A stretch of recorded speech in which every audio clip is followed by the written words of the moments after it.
Welcome to MAVI tutorials. In the past couple of videos, we are just looking at our C programming for beginner series, right? So in this video also, we just shall continue with the C programming series, right? So what I have planned for today is we just shall look at the basic structure of a C program, and then we just shall move on with the comments, right? So what is comments, how to use comments, what are the different types of comments, right? And then we just shall look at the basic input and output statements. So input and output statements are one of the basic components which are most required for writing a C program, right? So there are multiple methods of doing it. So here we just shall look at the basic form in which you are going to get the input and we are going to print the output on the console screen. So this is what the agenda which I have planned for today. So without any further ado, we just shall get into the topic. Okay, so the first topic which we are going to look today is structure of a C program. So structure of a C program is nothing but, so what are all the components which are included inside your C programs? We just have to look at it first, right? So your C program structure is something categorized under three different parts. So the preprocessor directives, the global declarations, and the functions, right? So the preprocessor directives are nothing but those are nothing but your header files, and then the predefined functions which your predefined files which you are just going to use inside a particular program. You will be placing it in the inside your preprocessor directives. So the next thing is your global declarations. So global declarations are nothing but, so whatever the part which you want to have the scope throughout the program, so throughout the scope of the execution, right? So what we will do is we'll just place it in a global declaration format, right? So the next thing is your function. So each and every function should have each and every C program should have a function which is nothing but your main function. So main function should be present inside a C program. So that will be the most important part which your program starts to work with, right? So these are the important components, or these are the most important things which we have to consider while looking at the C program, right? So what we shall do right now is that we just shall look at an example program, so that it will all these structures are much more clearly explained, I hope so, right? So I'll just move on to the coding screen, right? Okay, so here what I have done is I just have taken a sample program which is used for swapping two numbers with the help of functions. So we will be getting to this part. So right now you just use this particular program for identifying the structure of a C program. That's alone that's enough, right? So here what we are saying is we are just looking at the preprocessor directive. So as we said, we just have three parts in it, right? So the first part is your preprocessor directive, the second part is going to be your global declaration, the third part is going to be the functions which you are just going to use inside the C program, right? So these are the parts which we have said, right? So taking this particular program as an example, what we shall do is we just shall look at the structure of it, right? So here the preprocessor directives which we have said, right? So this is going to be the preprocessor directive, so which is nothing but, here what we have done is we just have included a particular header file which is nothing but stdio.h. So what happens is that it just includes all the content inside this particular header file, right? So this stands for your standard input and output header file. So why we are using this is we are just going to use your use our printf statement. So for using our printf statement we have to include stdio.h header file. So this is nothing but your preprocessor directives, right? So the next part is your global part. So this is going to be your main part, right? So main part is nothing but this is the main function. So whenever you are just going to execute the particular program, right, your compiler works in such a way that it just looks for a main program inside the particular file and then just starts executing from the main function, right? So this is how your C program works with. So here whenever I'm just calling it as a function, so whatever the thing which you are writing inside it will be having a scope of within this bound, right? So what happens if I want to use the particular variable inside my other function also? So during those kind of things, what we will be doing is we will be using a concept called as global declaration. So global declaration is nothing but you will be declaring it over your main function, so that the scope of the particular thing which you are defining. So here we just have seen with the help of your functions. So if I want to declare a particular variable globally also, I could do it. So what is the thing which I want to do is, so once after the preprocessor directives and before my main function, what I have to do is I just have to declare the variables. So those kind of declarations will be called as global declarations, right? So the global declarations could be any of your identifiers which you are just going to use inside your program, right? So it is not restricted to a variable, it is not restricted to a function, it is not restricted to a structure, right? So whatever the identifier which you want to declare globally, or whichever scope has to be globally declared, so you just have to place it over here, right? So next we just have to look at the main function. So the main function is nothing but whatever the program which you are just placing inside the main function will be executed. So here just consider that I'm just have returned a particular swap function over here, right? So if I want to execute this statement inside my program, what I have to do is this particular function has to be called inside my main program. See, this is getting a little more technical, I hope so. So just keep in mind that we'll be looking at it in the further classes. Just keep in mind that whatever the thing which you are just executing inside, or which you are placing inside your main function, will be executed, right? So for example, here to execute this particular part, what we have done is that we just have placed a function call. So this is the basic structure of a C program. So just go through this thing first. We just shall look at all the other stuffs in the later on the upcoming classes, right? So it should be having a preprocessor directives, which is nothing but it just include your header file. So the next one is your global declaration. So the global declaration is nothing but your scope has to be throughout your program. We will be declaring the variables, or we will be declaring the identifiers in the global format. And then what we will be doing is that we will be writing a main function. So all the contents inside your main functions will be executed. The other contents, what we have to do is that you just have to call it inside your main function to be executed. So this is how your structure of your C program works, right? Okay, so moving on to the next title for today, right? We just shall look at comments. Yes, so comments are the most important part, or the comments are the things which is not executable sets inside our program, right? So we are having our C program, right? So let us take this particular example itself. So here what we are having is that we are writing certain things inside our program. See, each and everything inside our program will be executed, right? So which means that all the statements will be executed. So if I want to place something which is not to be executed, means what I will do is that I'll just choose my comments, right? So here we just say that comments or non-executable statements are the statements which are preceded with comments will not be executed by the compiler, right? So here we are having two types of comments. So first comment is your single line comment, the next one is your multi-line comment. So single line, we will be using this double slash, and then for multi-line comment we will be starting with the slash followed by an asterisk symbol, and we will be ending with an asterisk followed by a slash symbol, right? So let us see with an example. So here we just know that this is a swapping program, right? So what I will be doing is I'll be just typing something like this is a program, right? So program for swapping, right, using functions, right? So this is what we just have returned this particular program for. So what is the use of a particular comment, right? So here what we have done is we just have given a comment. So what is the purpose of adding certain things which is not executable inside a particular program, right? So just consider this as an developer environment, right? So you're not the only person who will be developing the entire project, right? So you will be having multiple team members with you guys. So you will be working on, and then you will be moving on to the next thing, and the other person who comes and sits in the particular system has to understand the particular set of code.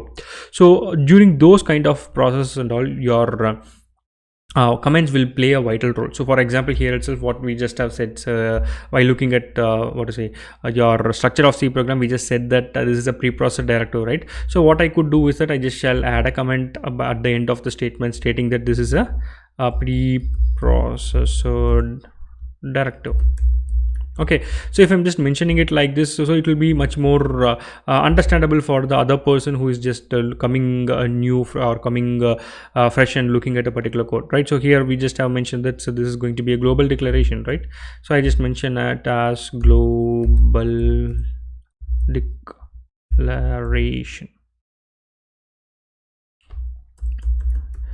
Oh, so sorry for the spelling mistake, guys. It just happens, so kindly ignore it, right? So whatever the thing which we want to place it inside your comments will not be executed. So what is the main purpose of using your comments? So as I said earlier, so comments are used for more structurally defining it. So instead of saying it as structurally defined, so will defining a particular program, so it will be making your program much more readable format and much quickly understandable format. So this is the main purpose of your swapping statements, right? Okay, so moving on to the next thing, we'll be looking at the next title. So yes, so format specifiers. So format specifiers are nothing but these are the certain special characters which we are just using to representing while representing your printf and your scanf statements, right? So whenever I'm just going to use my scanf and printf statement, so what is the kind of data which I'm just going to represent? I'll be representing it with the help of the format specifiers, right? So whenever I'm just saying a format specifier, so which means that whatever the value which is being followed will be in a form of the kind specified by your format specifier.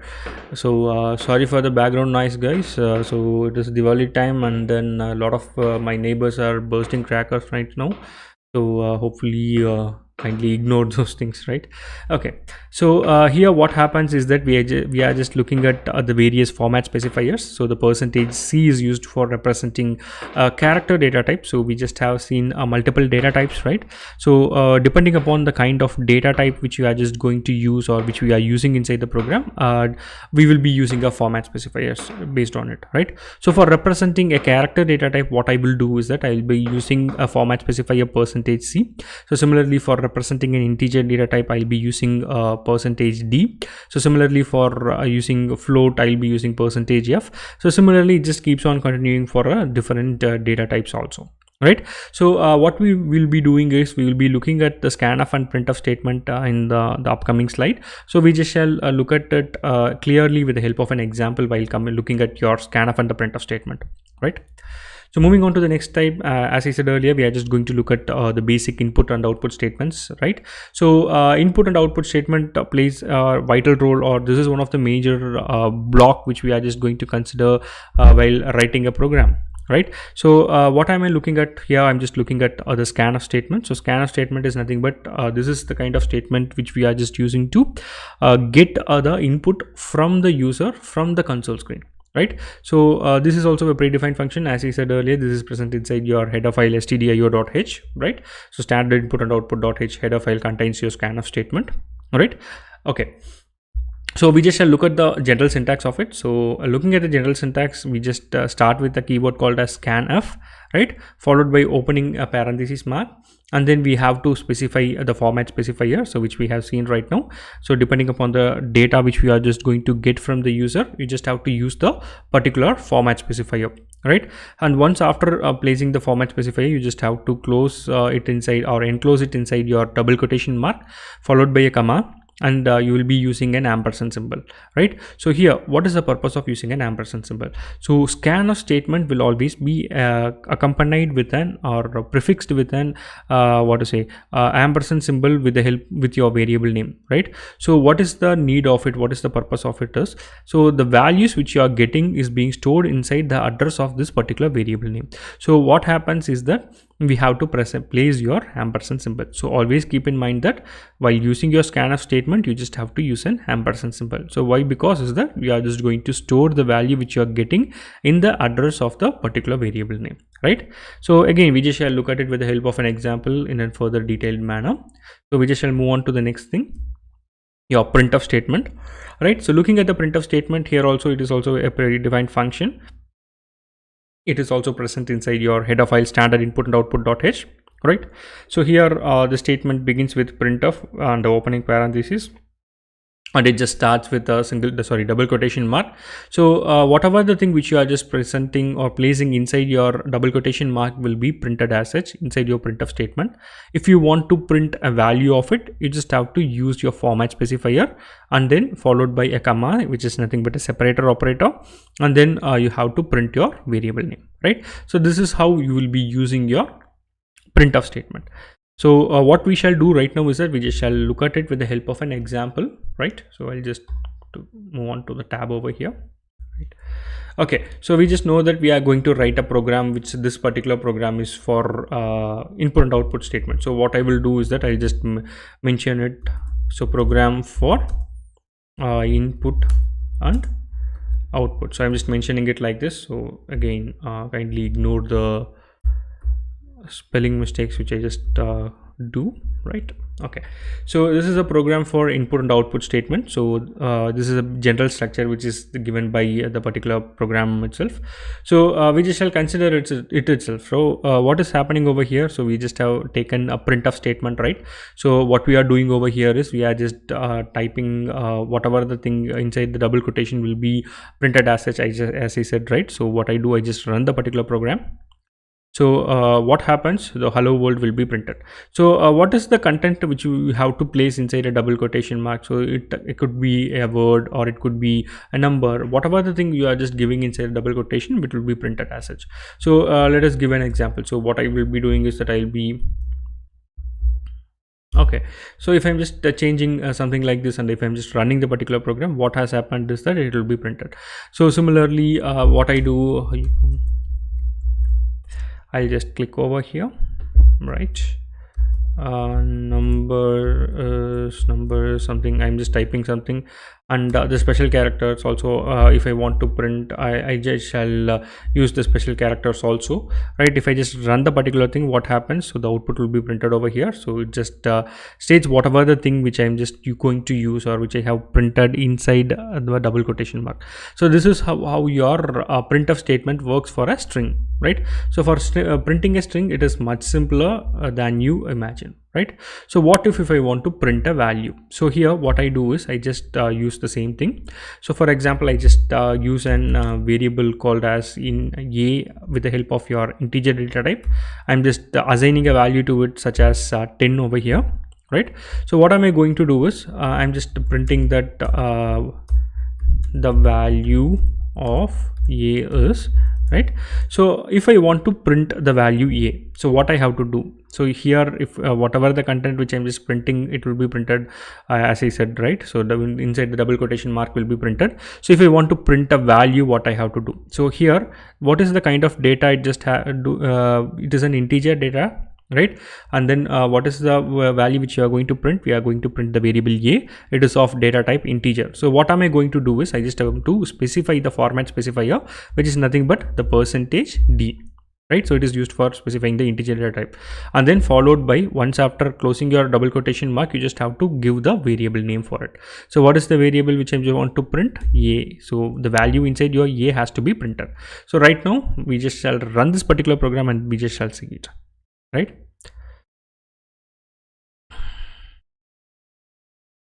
Okay, so program takes much longer time to execute, I hope so.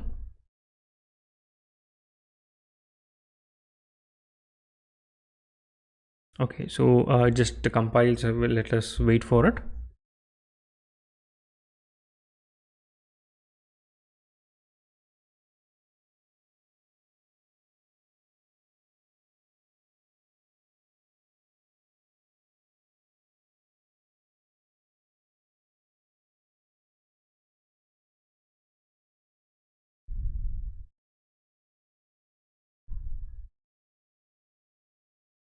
I think the quality of my internet has been lost, I hope so.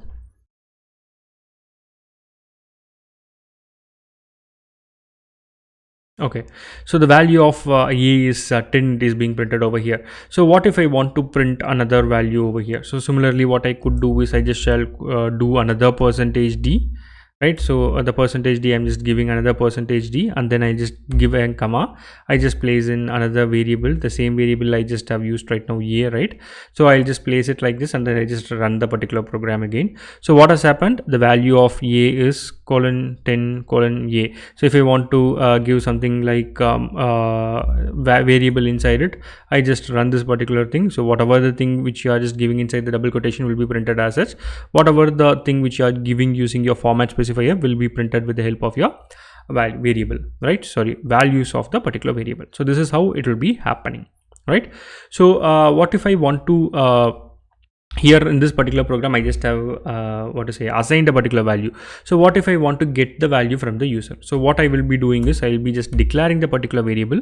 So I'll be declaring it as integer a, right? So what I will be doing is I'll be getting it from the user. So what I'm going to do, scanf, I'm just going to use a function called as scanf.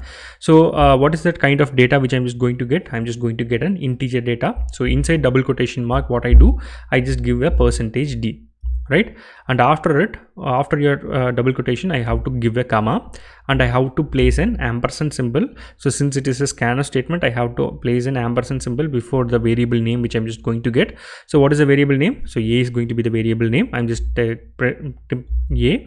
and I just place a semicolon. So right now what I do, I just run the particular program. So what happens is that it just waits for me to enter a particular value.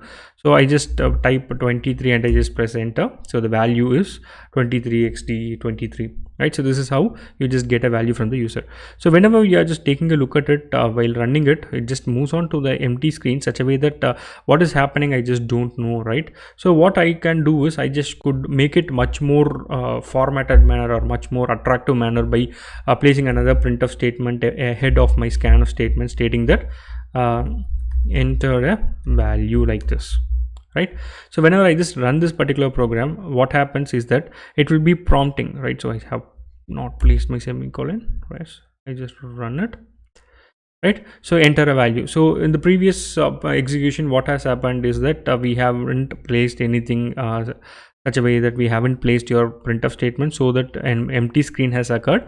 If I'm just placing something printf statement ahead of your scanf statement, so I could intimate you guys that what is the thing which you want to do right now. So I'm just specifying that enter a value. So to be more specific, I could also be stating like enter a number I could place, right? Enter a number and I just run the particular program. What it will do is that it will prompt me to enter a number. So I just enter 12 and I just press enter. So whatever the value which I have entered will be captured, stored inside my a, and then the printf statement will capture it back again and it will be printing it. So this is how your scanf and printf statement works. So we will be seeing multiple programs and a lot of C programs as an example. Each and every statement will contain your printf and scanf statement. So looking at those kind of example programs, we will be detailedly looking at the printf and scanf statement in further classes, right? So hopefully it is a longer time period than I have expected, right? So what we shall do today is that we just shall stop right now over here, right? So try it out, work it out, guys. We just shall meet in another video. Stay tuned. Cheers.